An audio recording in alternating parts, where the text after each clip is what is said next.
Home to Medicine Mountain. Written by Chiori Santiago, illustrated by Judith Lowry.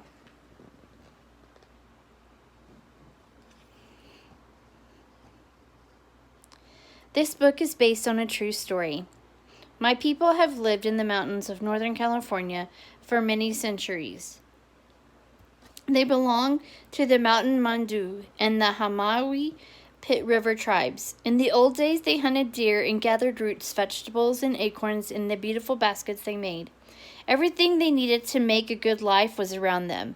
The lives of my people changed in many ways after the European settlers came. One change was that the Indian children were taken to boarding schools to live apart from their families for the entire school year. These schools were created especially for Indian children with the idea that they needed to unlearn their Indian ways and live as the settlers did. My grandparents went to these schools, and so did their children, including my Uncle Stanley and my dad, who was called Benny Lynn. Their school in Riverside was hundreds of miles from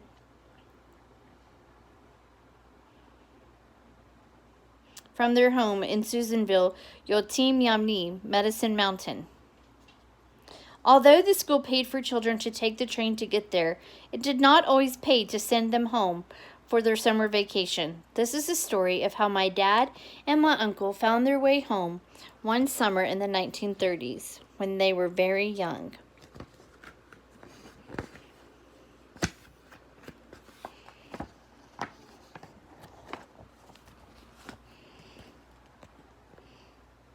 Benny Lynn stared out the window. He listened to the train's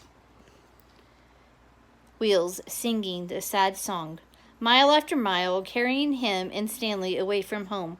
For 2 days, the wheels beat a rhythm as they left the pine woods of Medicine Mountain to roll through the small towns, golden hills, then desert dotted with boulders and sagebrush. At last, the train stopped in a place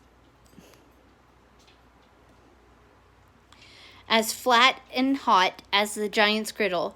The children felt restless and cranky, bad as an itch that needs scratching. Stanley and another boy wrestled in the dirt as Benny Lynn stood with the others, waiting. A man and a woman came to take them to the boarding school. With them came 2 students in school uniforms. Benny Lynn couldn't help staring at their feet. They were wearing hard, stiff leather shoes. Benny Lynn, like the other children from the train, were barefoot. He tried to imagine wearing shoes all the time. He curled his toes in the dirt to remind himself how the earth felt, comforting under his feet. At school, Benny Lynn and Stanley were given uniforms and stiff new shoes. Benny Lynn's feet no longer touched the earth. His uniform was scratchy, not soft like his old overalls. He no longer heard the sounds of Susanville, the music of birds in the pines, and the wind in the branches. The boarding school was a world of sharp edges, shiny surfaces, and shouting bells. Every morning at 6 o'clock, the children pulled on their uniforms and marched from the dormitories to the grassy yard. Before, they were Indian children from everywhere, speaking their own languages, wearing clothes their grandmother had made. Now in their uniforms, they looked all the same, like a row of birds on a fence. Forward march! Left face! The teacher's voice rang as the children practiced marching in close order drill up and down the yard. Back home, people danced in circles to honor the earth. Here, Benny Lynn thought, they marched in squares. He lifted his feet high and made a nice sharp turn when the line turned left. In the dining hall, Benny Lynn looked at his bowl of cereal and felt homesick. He thought of the flapjack and bean sandwiches his grandma made for breakfast. He could almost taste them. "Hurry up and eat that stuff," said Stanley. "We only have 15 minutes. In every classroom, the round eye of the clock stared from the wall, measuring time in neat lines. Benny Lynn watched teacher writing lines of words on the blackboard. They reminded him of an army of ants marching in close order drill. Benny Lynn and Stanley spoke English at home, but other children had to remember not to use their Indian languages in school. Once in class, Benny Lynn heard two Navajo girls in front of him whispering together. "Speak English," he warned. "If teacher hears you, you'll get it." "No talking, young man." Benny Lynn looked up to see the teacher standing next to him. She held a ruler in one hand. "Yes, ma'am," Benny Lynn nodded. He studied the blackboard. He wished teacher would tell them their lessons and stories as his grandmother did. If she were here, she would tell him about the moon who stole the grandchild of Old Frog Woman, and how Old Frog Woman went to rescue the boy from Moon's ice-covered house. "Leonard, are you daydreaming again?" The teacher sighed. "You would be an excellent student, Leonard, if you just paid attention. No softball for you today. You may sweep the dining room instead and think about why you're being punished."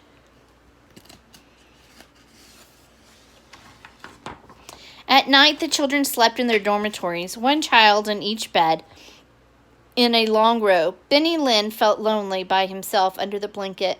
At home, he and Stanley and their cousins piled into one bed, laughing and joking and fighting over the covers.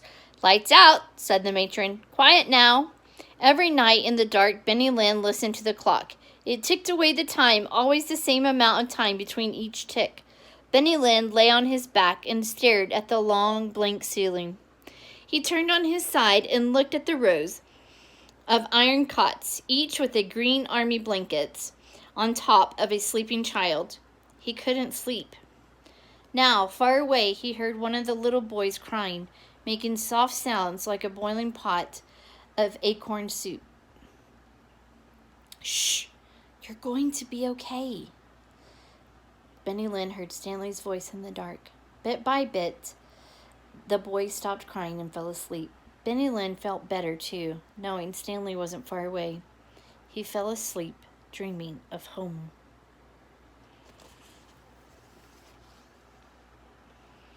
In his dream, Benny Lynn was at his grandmother's house. It was cold. It was a cold night in winter, and he and his grandmother were snug in one bed. She was telling Benny Lynn about a Panom, the brave brown bear that watches over the people who live near Medicine Mountain. "We are the people of the bear," she said. "If you really need help, the bear will protect you. Remember that if you are ever far away, my little cub."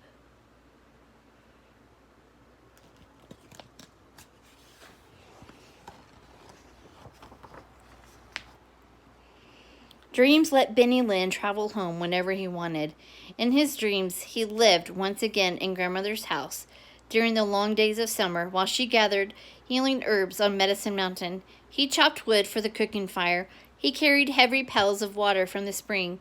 He stood at the window to thread the long silver needles his grandmother used for beadwork.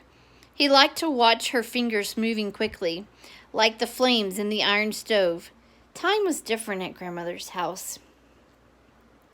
It didn't march in neat rows. Some days were slow as a water bug drifting downstream in summer. Others slipped by as quickly as a coyote melting into the shadows. Sometimes, when the stars came out, they walked to the roadhouse to watch the men sing and dance around the fire in their feather capes. As they walked, his grandmother's hand wrapped around his. "You're almost a man, little cub," she would say, smiling down at Benny Lynn.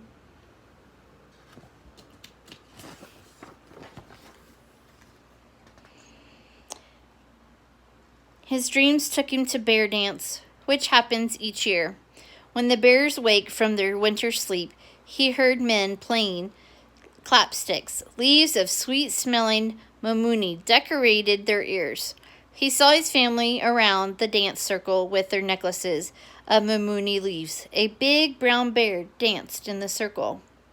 His uncle held the Yokoli flag, its tassels of maple bark waving gently.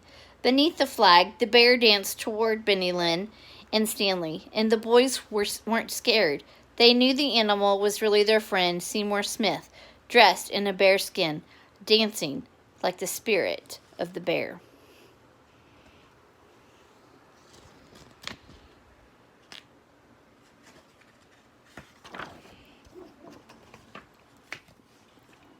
Months went by at the boarding school. Benny Lynn learned to read and to add long rows of numbers. He played on the softball team with his pals, Tommy Jackson and Woody Napa.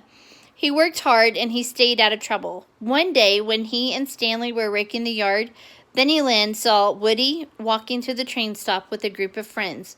Woody waved. He and the other boys were going home for the summer. Will we go home soon? Benny Lynn asked his brother.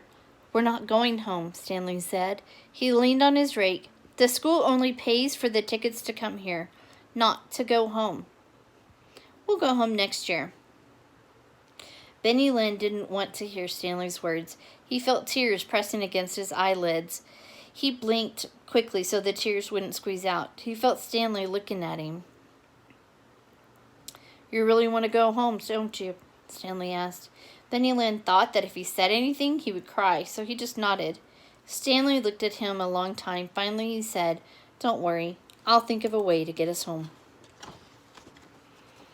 Late that night, Benny Lynn dreamed of the bear dance. In the middle of the dance, the big brown bear reached out, grabbed Benny Lynn by the shoulder, and shook him. Benny Lynn laughed. The bear shook harder. Benny Lynn opened his eyes. There was no bear. It was Stanley, trying to wake him up. Shh! Quiet, Stanley whispered. The room was dark. Everyone was asleep. Through the windows, sliver of light from the full moon washed over the rows of beds. Quick, get your stuff, said Stanley. I figured out a way to go home, but we have to get out of here right now. Stanley took the blanket off Benny Lynn's bed and rolled it up with some of Benny Lynn's extra clothes. Inside, Benny Lynn saw that Stanley had a blanket roll too. Barefoot, they tiptoed to the hall. No one was there. As quickly and quietly as a deer, they slipped from the dark box of the building and ran across the yard in the moonlight.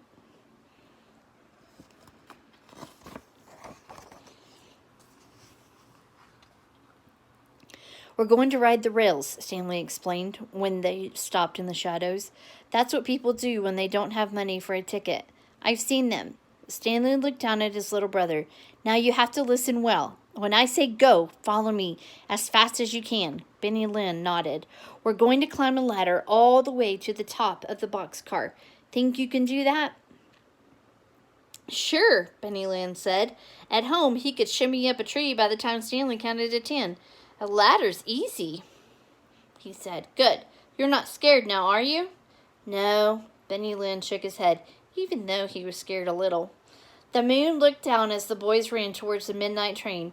Benny Lynn's heart pounded like 100 clapsticks in his ears. They waited until the watchmen passed by. Then, one behind the other, they climbed the ladder to the top of the boxcar. Benny Lynn gripped the ladder with his bare toes. His feet felt free without the heavy, leathery shoes.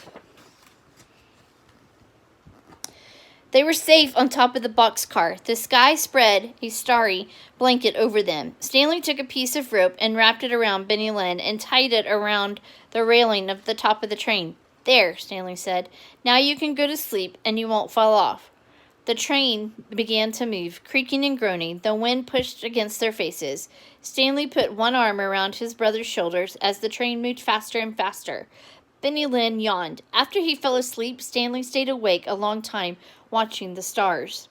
They rode back through the desert, past golden hills hunched like hunters, waiting for deer, past flat green fields, farmhouses, and towns. One night, they rolled into a train yard where they climbed onto another train heading north. In the day, Benny Lynn looked at all the Earthmaker's land rolling by and listened to the train wheels singing his name, Benny Lynn, Benny Lynn, Benny Lynn. He felt so free that he raised his arms to the sky. He felt as if he were flying.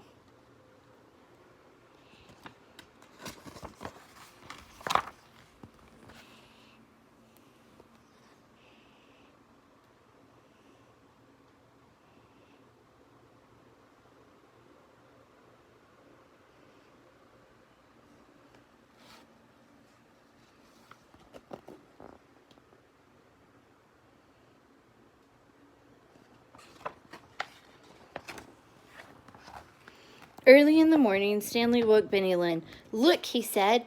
Ahead, the peak of Medicine Mountain rose tall and proud.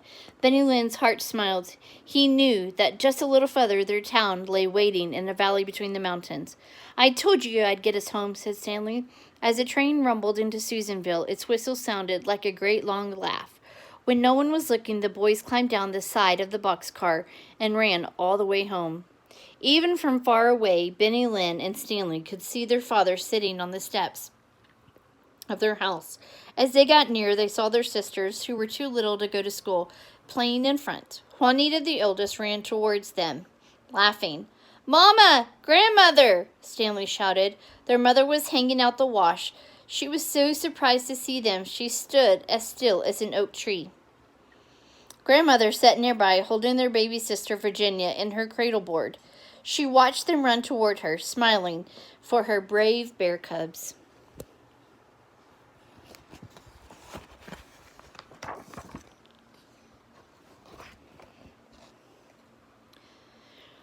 That night, Stanley and Benny filled themselves with their mother's good food and the sound of their family's laughter. They listened once again to grandmother's stories of cleverness and courage.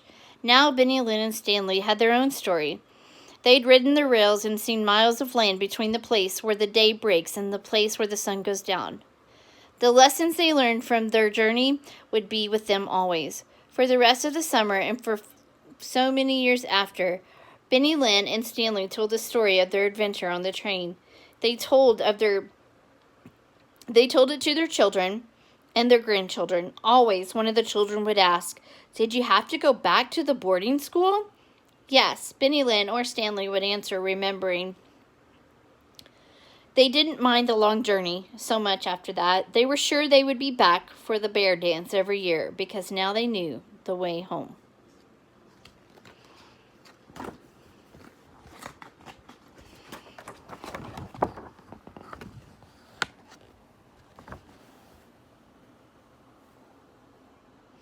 Home to Medicine Mountain is the story of how artist Judith Lowry's father and uncle found their way home from the Indian boarding school in the 1930s. Her father, Leonard, on the right, and her uncle Stanley on the left, both had distinguished careers in the U.S. Armed Forces. Now retired, they live close to each other in Susanville, California.